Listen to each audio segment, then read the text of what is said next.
Good day, everyone, especially to our instructor, Ms. Claudine Pacienti.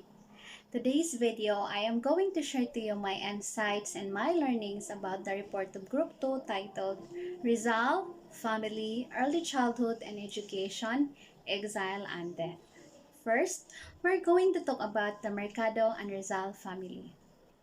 The Mercado and Rizal family is considered one of the biggest families during their time. Domingo Lamco, the family's paternal ascendant, was a full-blooded Chinese who came to the Philippines from Amoy, China in the closing years of the 17th century and married to a half-Chinese by the name of Ines de la Rosa. Researchers revealed that the Mercado and Rizal family had also traces of Japanese, Spanish, Malay, and even Negrito blood aside from Chinese. Jose Rizal came from a 13-member family consisting of his parents, Francisco Mercado II and Chudora Alonso Rialonda, and 9 sisters and 1 brother. Francisco Mercado, the father of Jose Rizal, who was the youngest of 13 offsprings of Juan and Cirila Mercado, born in Binyan, Laguna on April 18, 1818.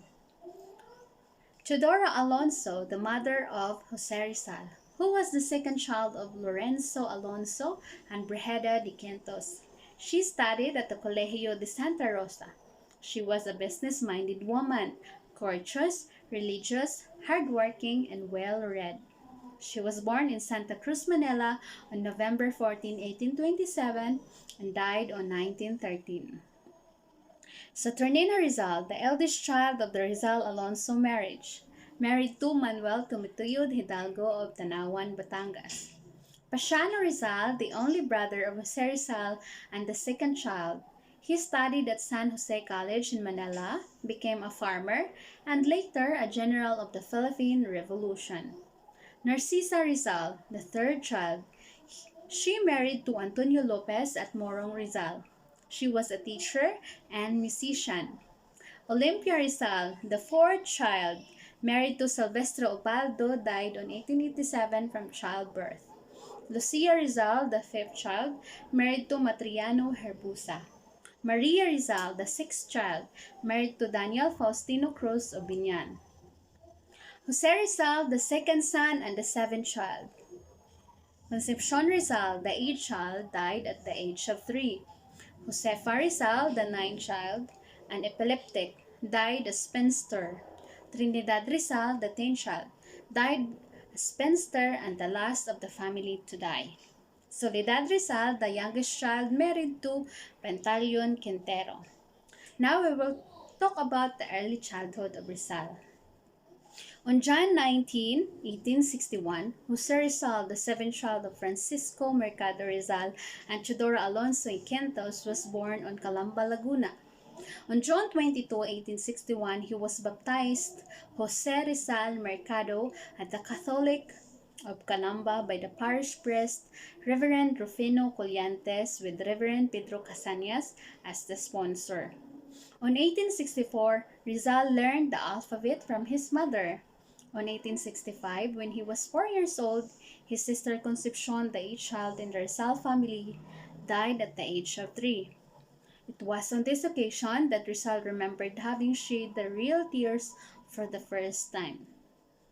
On 1865 and 1867, during this time, his mother taught him how to read and write. His father hired a classmate by the name of Leon Monroy, who for 5 months until his death taught Rizal the rudiments of Latin. At about this time, two of his mother's cousins frequented Calamba. Uncle Manuel Alberto, seeing Rizal frail in body, concerned himself with the physical development of his young nephew and taught the latter love for the open air and developed in him a great admiration for the beauty of nature. While Uncle Gregorio, a scholar, instilled into the mind of the boy love for education. He advised Rizal, work hard and perform every task very carefully. Learn to be swift as well as thorough. Be independent in thinking and make visual pictures of everything. Rizal wrote his first poem entitled Sa Aking Mga Kabata. The poem was written in Tagalog and had for its theme love of one's language. Rizal had his early education in Calamba and Binyan. It was a typical schooling that a son of an Ilustrado family received during his time, characterized by the 4 R's: reading, writing, arithmetic, and religion. Instruction was rigid and strict.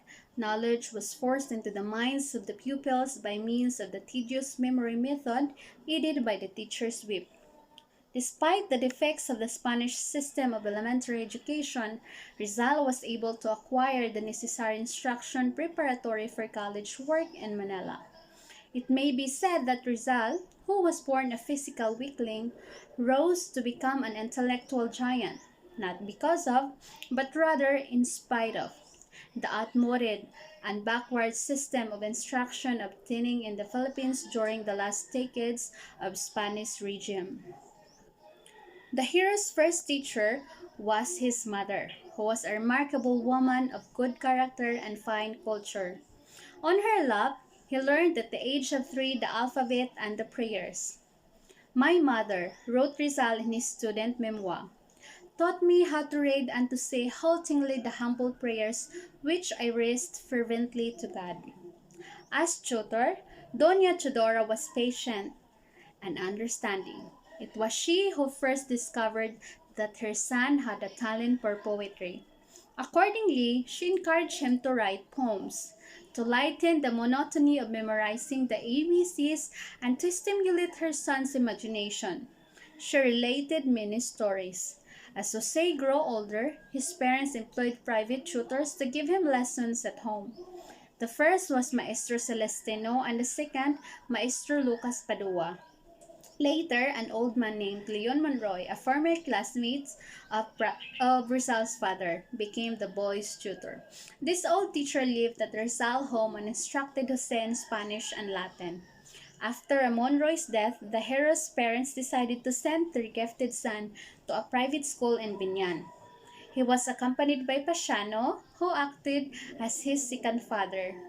The two brothers rode in a caromata, reaching their destination after 1.5 hours' drive. They proceeded to their aunt's house, where Jose was to lodge. It was almost night when they arrived, and the moon was about to rise. That same night, Jose, with his cousin named Leandro, went sightseeing in the town. First day in Binyan school, the next morning, Pasiano brought his younger brother to the school of Maestro Justiniano Aquino Cruz. The school was in the house of the teacher from the home of Jose's aunt.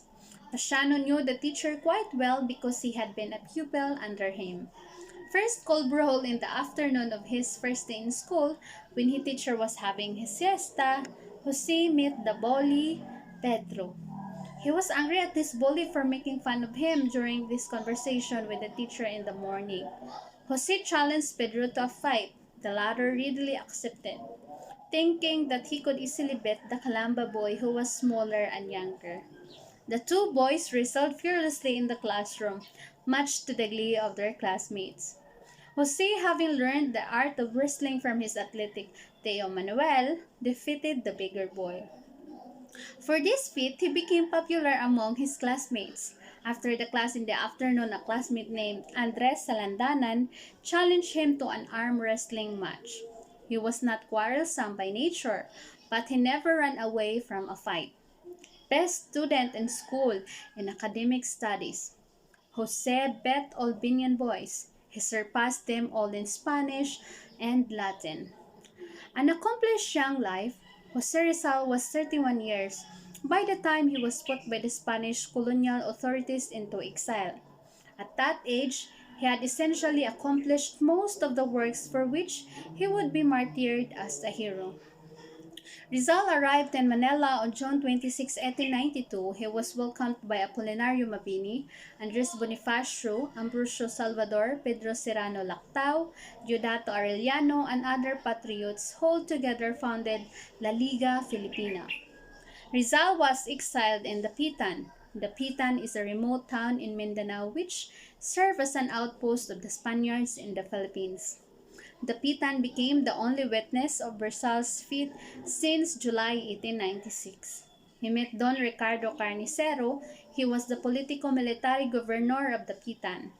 during the time when Jose Rizal started his life as an exile. The captain served as Rizal's warden but eventually became his friend. Rizal even wrote a poem entitled A Don Ricardo Carnicero on August 26, 1892, to honor his friend. A busy life in exile, the authorities did not demand total control over Rizal's activities while he was in exile. Although his political rights were denied him, he was essentially free to do what he pleased to undertake in the place of his exile in the Pitan. Rizal had to be in good political behavior by reporting to his military supervisor regularly. Otherwise, he was on his own. In general, Rizal developed a congenial relationship with the symbol of his political impotence, the military commander to whom he reported. Essentially, this relationship grew out of respect and amiability as they went through their routinary meetings. A learned and inquisitive mind could not be kept in cold storage for long, given the learning and superior knowledge that Jose Rizal earned in his studies and experience from his apprenticeship and his travels. There were always ways to put his knowledge to good use, to personally survive, as well as to help the community in which he lived. They took many dimensions, but primarily he had to fend for himself. First, he thought of engaging in agricultural endeavors. He secured permission to plant fruit trees and coconuts on open land. He often sent letters to Dr. Ferdinand Blumentritt, his Austrian friend and scholar correspondent. Jose Rizal described his life in the Pitan. Even on exile, despite was very productive helping other people. Rizal had been known to be one of the best ophthalmologists. Upon hearing this, George Stauffer, who had an eye ailment, together with her adopted daughter, Josephine Brecken, traveled from Hong Kong to the Pitan. Rizal and Josephine fell in love with each other at first sight. After a whirlwind romance of 1 month, they agreed to marry. But Father Obak, the priest of the Pitan, refused to marry them without the permission of the Bishop of Cebu. When Mr. Toffer heard of their projected marriage, he flared up in violent rage. Unable to endure the thought of losing Josephine, he tried to commit suicide by cutting off his throat with a razor. Rizal, however, grabbed his wrist and prevented him from killing himself. To avoid a tragedy, Josephine went with Toffer to Manila by the first available steamer. The blind man went away uncured because his ailment was venereal in nature. Hence, incurable, Mr. Toffer returned alone to Hong Kong. Josephine stayed in Manila with Rizal's family. Later, she returned to the Pitan. Since no priest would marry them, Rizal and Josephine held hands together and married themselves before the eyes of God. They lived as a man and wife. Of course, Father Obak was scandalized and many unsavory tales were circulated by gossips in the Pitan. Rizal and Josephine lived happily in the Pitan. In several letters to his family, Rizal praised Josephine and revealed his new happiness. He was no longer lonely. The Pitan had become for him a heaven of bliss. When revolution commenced in Manila in 1896, Dr. Peo Valenzuela, together with Raimundo Mata, a blind man, visited Rizal in the Pitan to narrate to him the founding of Katipunan and its plan for revolution. For a while, Rizal sent letters to Governor General Ramon Blanco from 1894 to 1895. Exile and imprisonment indeed in execution. On July 30, 1896, Governor General Ramon Blanco granted Rizal's request to go to Cuba. Rizal left Manila, embarked the steamer Spania, and on September 1896, he went to Barcelona, boarded the steamer Isla de Panay. Governor General Despujol told Rizal that there was a command to return him back to Manila. Rizal was arrested while on his trip at the Mediterranean Sea. He was put into prison in Barcelona, Spain, and was brought back to the Philippines. Safety guarded while on the way from Barcelona to Manila, Rizal reached the capital on November 3, 1896, and was soon brought to be imprisoned at Fort Santiago. On November 20, 1896, the assigned judge to summon Rizal was Colonel Francisco Olive, an advocate of the Spanish Military Tribunal. The preliminary investigation began, and a 5-day investigation was conducted. He was blamed for being the leader of the revolution by increasing the people's ideas about rebellion and making illegal organizations. Lieutenant Louis Trabier de Andrade, the lawyer of Jose Rizal. And there are two kinds of evidences presented to him during the investigation, documentary and testimonial. Note that Rizal cited 12 points to prove his innocence. 1. Rizal was against rebellion as testified by Pio Valenzuela. 2. No letter consisting of revolutionary elements was addressed to the Katipunan was written. 3. Without his consent, the Katipunan used his name as one of the passwords. 4. If he was guilty, he could have left the country while in exile. He would not have built a name and would not bought a parcel of aid to put a hospital in the Pitan. 5. The revolutionist could have consulted him if he was the leader. 6. He did not deny that he wrote by the laws of the Liga Filipina, but to make things clear, it is a different organization from Katipunan. The former being a civic association and the latter being a revolutionary society. 7. After the first meeting of the Liga, the association vanished because of his exile in the Pitan, and it did not last long. 8. He had no idea that Liga was reorganized 9 months after. 9. If the Liga had a revolutionary purpose, then Katipunan should not have been founded. 10. If the Spanish authorities found these letters offending, it was because in 1890 his family has been persecuted. 11. He lived a good life in the Pitan. The politico-military commander and missionary priest in the province could attest to it. And 12. The witnesses said that if the speech delivered at Doroteo Onghongco's house had inspired the revolution, he should be given a chance to confront these persons. If he was in the revolution, the Katipunan should not have sent an unfamiliar missionary to him in the Pitan. For this, his friends knew that he never promoted violence. When Rizal heard the court decision, he knew that there will be no chance of changing his fate. At 6 o'clock in the morning of December 29, 1896, Captain Rafael Dominguez read him the official notice of his execution. Rizal spent his last hours by going to the prison chapel. In his last hours, Rizal read the Bible and Thomas à Kempis' Imitation of Christ, which he later dedicated to Josephine Bracken. He also wrote the poem Mi Ultimo Adios, the longest poem that he has written, which he concealed in an alcohol burner. Rizal had his last supper in the evening of December 29, 1896.